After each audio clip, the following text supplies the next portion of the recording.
नमस्कार प्रिय विद्यार्थियों।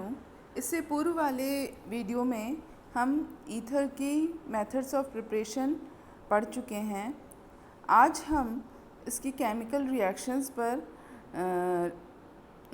जो रिएजेंट के साथ में होती हैं या अलग अलग अभिकर्मक के साथ में अलग अलग परिस्थिति में जो होती हैं उन रिएक्शंस को डिस्कस करेंगे, जिसमें से एक रिएक्शन हमने से पूर्व वाली स्लाइड में करी थी, जिसमें कि ईथर का in the absence of light जब हैलोजन के साथ में रिएक्शन होती है तो alpha alpha dash diethyl ether का निर्माण होता है। यदि यही reaction in the presence of sunlight होगी तो इसमें कम्प्लीटली जो हाइड्रोजन है is replaced by the halogen. तो हमारे पास में पर क्लोरो डाईइथाइल ईथर बनेगा, मतलब कि संपूर्ण प्रतिस्थापन हो जाएगा और पर क्लोरो ईथर का निर्माण होगा। सेकेंड जो रिएक्शन आज हम करेंगे वो है इथेरियल ऑक्सीजन की जो रिएक्शन है, जिसमें कि ईथर की रिएक्शन HX के साथ में करवाते हैं। तो हमें HX के साथ में करवाने पर आपका डायल्काइल ऑक्सोनियम हैलाइड का निर्माण होता है। यदि यही reaction in the presence of inorganic acid HCl, H2SO4 या HBr आदि की उपस्थिति में कराई जाए तो ऑक्सोनियम लवण का निर्माण होता है, टर्शरी ऑक्सोनियम लवण R, जिसपे कि ऑक्सीजन के ऊपर प्लस उपस्थित है, उसे बोलते हैं टर्शरी ऑक्सोनियम आयन। जैसे कि BF3 के साथ में जो है कॉम्प्लेक्स मॉलिक्यूल या इथरेट प्राप्त हुआ है, कोऑर्डिनेशन कंपाउंड प्राप्त हुआ है, जिसे कि हम इथरेट कहते हैं। तो ये टर्शरी ऑक्सोनियम आयन जो है वो बहुत अच्छा एल्काइलेटिंग एजेंट है, इसका उपयोग रिएक्शंस में किया जाता है। ईथरेट के पश्चात अब हम बात करेंगे ऑटो ऑक्सीडेशन की, क्योंकि इसके ऊपर कई बार शॉर्ट नोट भी पूछा जाता है कि ऑटो ऑक्सीडेशन जो स्वतः ऑक्सीकरण होता है वह क्या है। रोशनी या वायु में खुला रखने पर जो है ईथर का ऑक्सीकरण हो जाता है और ऑक्सीकरण होने के ऊपर एक अस्थायी पेरोक्साइड का निर्माण होता है और ये जो प्रोसेस है वो कहलाता है ऑटो ऑक्सीडेशन। और जो बनता है उसे बोलते हैं 1-इथॉक्सी इथाइल हाइड्रो पेरोक्साइड।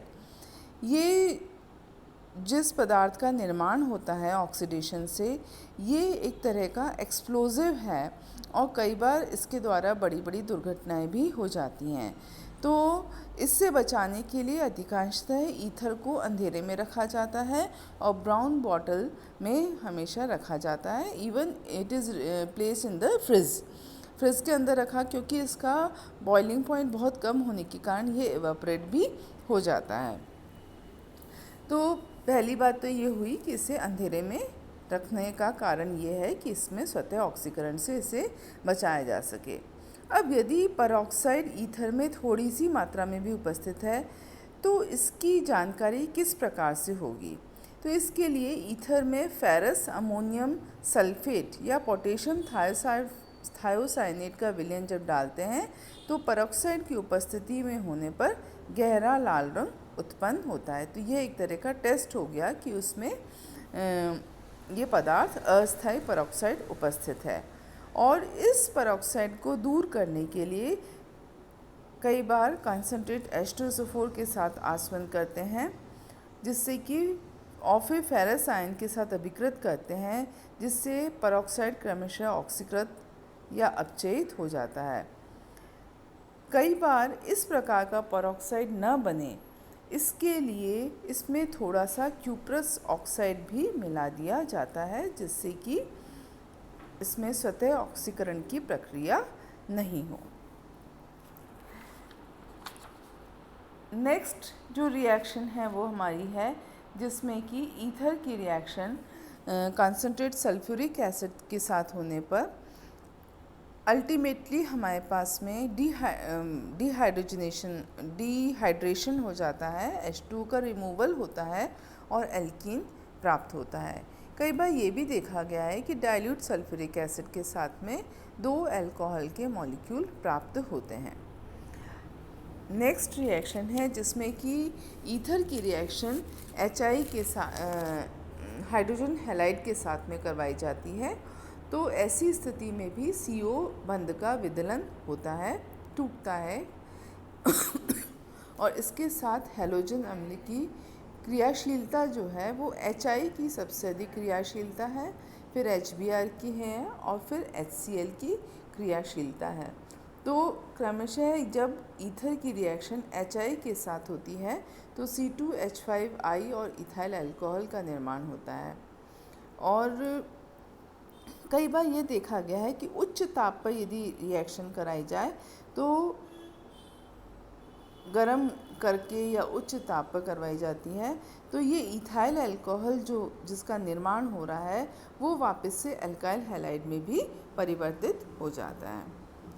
तो ये देखा गया है सामान्यतः। अब आता है कि जो प्राइमरी अल्कोहल्स जो होते हैं वो SN2 और टर्शरी जो होते हैं उनमें SN1 मैकेनिज़्म पाई जाती है।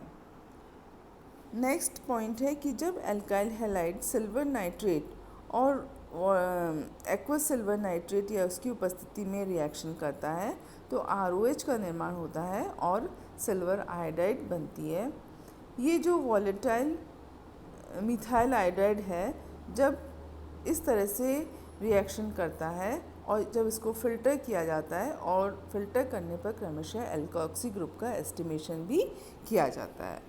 तो इस मेथड को कहा जाता है जीसल्स मेथड।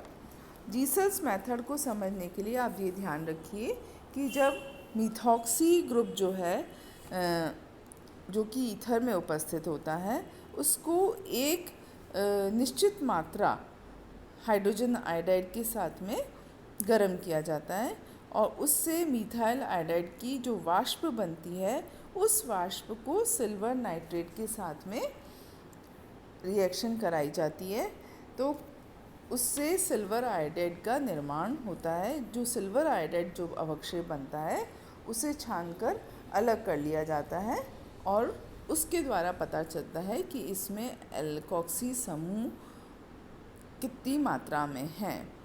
ठीक है, तो इस प्रकार से इसका परिकलन किया जाता है और ये मेथड जीसल्स मेथड है। कई बार ये आपसे इस नाम से भी ये विधि पूछी जा सकती है या ईथर का परीक्षण किस प्रकार से, ईथर का एस्टिमेशन किस प्रकार से किया जाता है उसके बारे में भी जब पूछा जाएगा तो आपको यही मेथड लिखना पड़ेगा। इसके बाद में नेक्स्ट रिएक्शन है जिसमें कि dehydration reaction in the presence of alumina होता है और एल्कीन बनता है। कंबशन होने के ऊपर ऑक्सीडेशन होने से कार्बन डाइऑक्साइड और वाटर बनता है और यदि ईथर का पोटेशियम डाइक्रोमेट के साथ में ऑक्सीकरण होता है एसिडिक मीडियम में तो क्रमशः सबसे पहले एसिटाल्डिहाइड बनता है फिर एसिटिक एसिड बनता है। रिडक्शन होने पर 2 मॉलिक्यूल जो है ईथेन का निर्माण होता है। तो रिडक्शन किसी भी प्रकार फास्फोरस और HI की उपस्थिति में या किसी भी प्रकार से इसका रिडक्शन करवाया जा सकता है। तो इस प्रकार से जो ईथर्स हैं उसमें कुछ इम्पॉर्टेंट पॉइंट आए। एक तो ईथर का बॉइलिंग पॉइंट कम होने के कारण से ईथर एक तो हाईली इन्फ्लेमेबल है और साथ ही ये एनाल्जेसिक रेफ्रिजरेशन के लिए भी इसका काम में लिया जाता है और इसको एनेस्थेसिस्ट के द्वारा भी काम में लिया जाता है। इसके अतिरिक्त इसके कई उपयोग हैं जिसमें कि निश्चेतक के रूप में सर्जरी में किया जाता है। तेल वसा रेजिन में ये एक गुड सॉल्वेंट की तरह काम में लिया जाता है। इसके अतिरिक्त अल्कोहल के साथ जो इसका मिश्रण बनता है उसे बोलते हैं नेटेलाइट। ये नेटेलाइट जो है इसका पेट्रोल के स्थान पर उपयोग किया जाता है।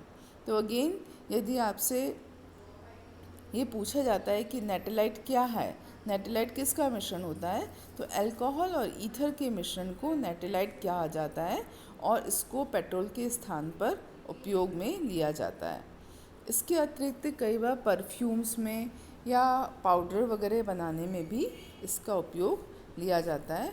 तो ये इसके कुछ मुख्य यूजेस हैं जिसके कारण से ईथर का निर्माण औद्योगिक रूप से भी किया जाने लगा और अधिक से अधिक मात्रा से प्राप्त करने लगी, जिससे कि इसको उपयोग में लिया जा सके।